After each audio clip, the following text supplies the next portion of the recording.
২৪ জুলাই গণঅভ্যুত্থান চলাকালে ফেনীতে সংগঠিত মানবতাবিরোধী অপরাধের একটি মামলায় শহীদ রাষ্ট্রপতি জিয়াউর রহমান হত্যা মামলার আসামি মেজর মোজাফফর হোসেনকে গ্রেফতার দেখিয়েছেন আন্তর্জাতিক অপরাধ ট্রাইব্যুনাল।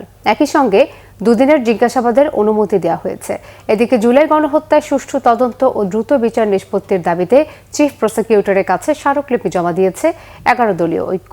মেজবা রহমানের রিপোর্ট। শহীদ রাষ্ট্রপতি জিয়াউর রহমান হত্যাকাণ্ডে অভিযুক্ত হয়ে দীর্ঘ ৪৫ বছর পলাতক থাকার পর গত ১৫ জুলাই গ্রেপ্তার করা হয় সাবেক সেনা কর্মকর্তা মোজাফফর হোসেনকে। বৃহস্পতিবার তাকে ট্রাইব্যুনালে হাজির করা হলে মানবতাবিরোধী অপরাধ সংশ্লিষ্টতায় গ্রেপ্তার দেখিয়ে সাবেক এই সেনা কর্মকর্তাকে কারাগারে পাঠানোর নির্দেশ দেয় আন্তর্জাতিক অপরাধ ট্রাইব্যুনাল ২। সেই সাথে ২ দিন জিজ্ঞাসাবাদের অনুমতি দেন tribunal. Chief prosecutor Aminul Islam জানান, অবসরপ্রাপ্ত লেফটেন্যান্ট জেনারেল মাসুদউদ্দিন চৌধুরীর সঙ্গে মোজাফফর হোসেনের নিয়মিত যোগাযোগ ছিল। এমনকি জুলাই হত্যাকাণ্ডের অনেক পরিকল্পনা বাস্তবায়নের সঙ্গেও জড়িত ছিলেন মুজাফফর।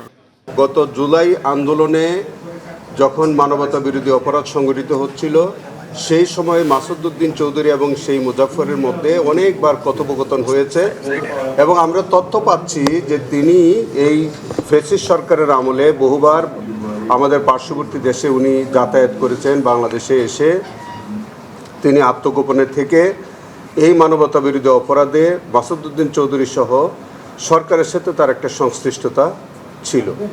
এদিকে জুলাই হত্যাকাণ্ডের সুষ্ঠু তদন্ত ও দ্রুত বিচার নিশ্চিতের দাবিতে মানববন্ধন শেষে চিফ প্রসিকিউটরের কাছে স্মারকলিপি জমা দিয়েছে ১১ দলীয় ঐক্য।